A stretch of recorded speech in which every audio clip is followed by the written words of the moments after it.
A customer sent in their Synology DS1813 Plus NAS device, and it is completely dead. It has no power. So we're going to open it up and find out why. We need to unscrew 6 screws to remove the cover. And you want to slide it back and up and away. Next, we have 4 more screws on the back over here. Now we're going to flip it up a little bit to get the 3 on the bottom. So now I'm going to slowly remove the back cover, and I say slowly because we have our connectors for the fans we need to disconnect. Now before we remove the motherboard, I am going to disconnect a couple of the connectors, starting with our fan connector here. Then we have our buttons, and finally the power connector.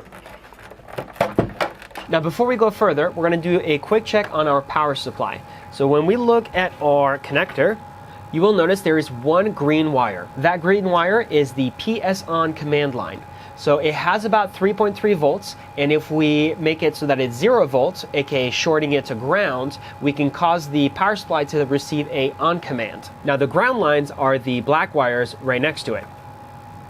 So by putting this jumper wire, just like this, we are essentially grounding out the PS on command, the power supply on command, to trick the power supply into fully turning on. Next, we can go ahead and do some voltage checks. So we're in DC mode, of course. And we're going to check our orange lines are the 3.3 volt lines. And that's what we're getting. Our blue wire is, I believe, 12. And we're getting 11.6, so that's correct. Our red over here should be 5. And we are getting 5. Let's see, what else do we have? We have a purple wire over here. I actually am not sure what the purple one is.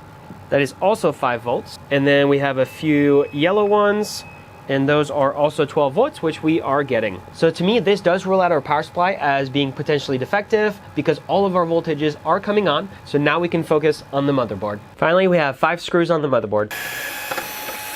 To remove it, I'm going to gently wiggle it up and then away. We'll go ahead and put this to the side. So my first step is typically going to be a visual inspection. We're going to do that under the microscope. So our power does come in through this connector over here. And usually I want to do some checks to make sure there's no issues with our incoming power. But I think we're okay here. And if we keep looking around, we have our RAMs, our processor, some other chips. This is our NAND chip. Now this NAND chip, sometimes on the back of it, there is an IC that goes out. And we do actually have another video about this, but that usually is for when you have problems initializing. So the blue light will blink endlessly, and the chip that's right behind this NAND actually is defective and needs to be replaced. And we're looking over here, and here we are. So it does look like we do have some issues here. We have a burnt up capacitor, and it looks like we have another one right over here. Now, most likely, and we're going to do some checks with the multimeter, I believe that these capacitors probably feed in these buck converters, voltage regulators. I'm not quite sure what they are, but we'll take a look at those here in a second. So in beep mode, when we have a short, we have a beep. So I'm going to put one lead to ground. And let's see, is this shorted to ground? It is not. And that is our ground side. On the other one, that is shorted to ground, and that is not. So this is our ground side. Now is this side, I believe these capacitors are probably in parallel, so yeah, it looks like they are. So one side is ground over here, and the other side is probably some sort of 12 volt line, I'm assuming, or maybe 5 volt line. Let's see, where does that go? Does that go to this inductor? It does not. Maybe this one? It does not. Okay, maybe to this IC, and I believe it will. Okay, let's swap our leads. Okay, so it looks like this pin number 6. Let's see if this is also shorted to pin number 6. Okay, and 5. So pin 5 and 6 on both of these ICs seem to get power from the capacitors here. So we're going to go ahead and remove these defective capacitors.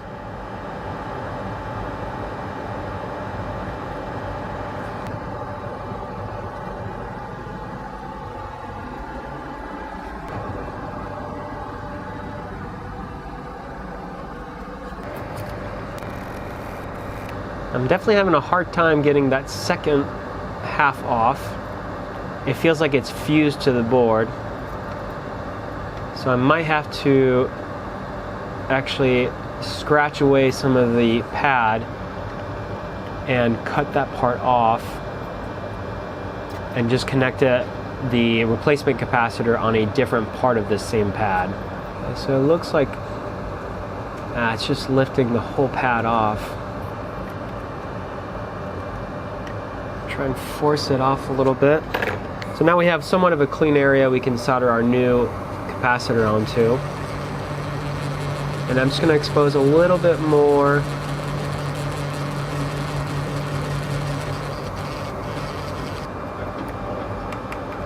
And then I'm going to add just a tad bit of solder. All right, and we're going to leave that like that for now. Let's scooch over to this one. And this one is a little bit more crammed up because of those tall capacitors. Let's see if I can still get it, hopefully a little more cleanly.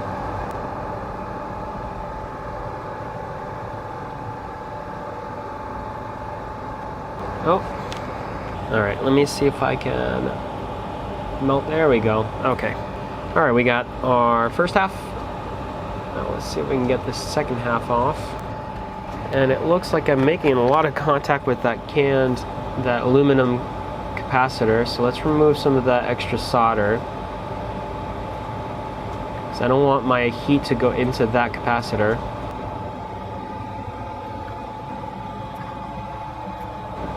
Oh, all right, and it looks like my capacitor is actually stuck on my desolder wick, so that turned out okay. All right, we'll do a little more clean. And same as the last one, we're gonna go ahead and put a little bit of solder on one of the pads. So we're gonna do the right pad again. All right, we're gonna flip this whole thing around and we're gonna put our replacement capacitor in.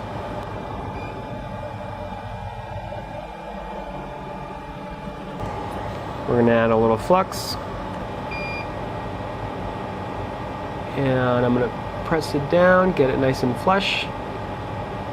And now we can solder the other side. Perfect.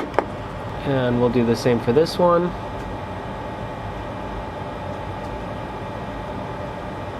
Now I actually went a little too far on that. Let me line it back up a little bit. There we go, that's better. And I'm also going to do a little bit of flux on both sides.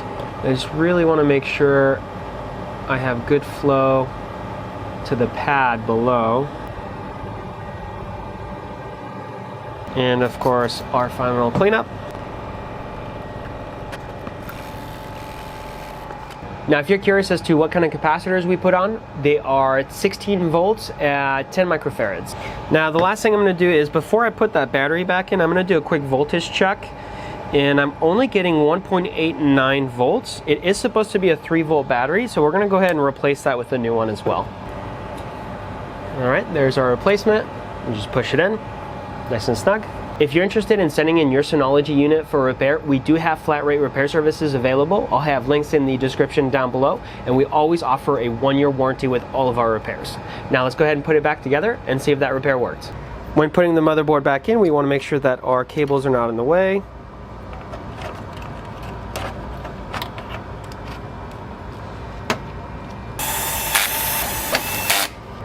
And I'm going to insert the power cable first, then the buttons and lights, and finally the fans. Now, before we actually put the rest together, I'm just going to plug it in and make sure we get power.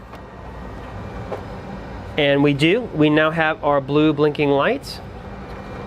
Okay, I'm going to disconnect it, and we're going to install the fans before we go ahead and let it run all the way through the boot up sequence. All right, now we'll connect it back in, power it up again. We're still getting it to power up.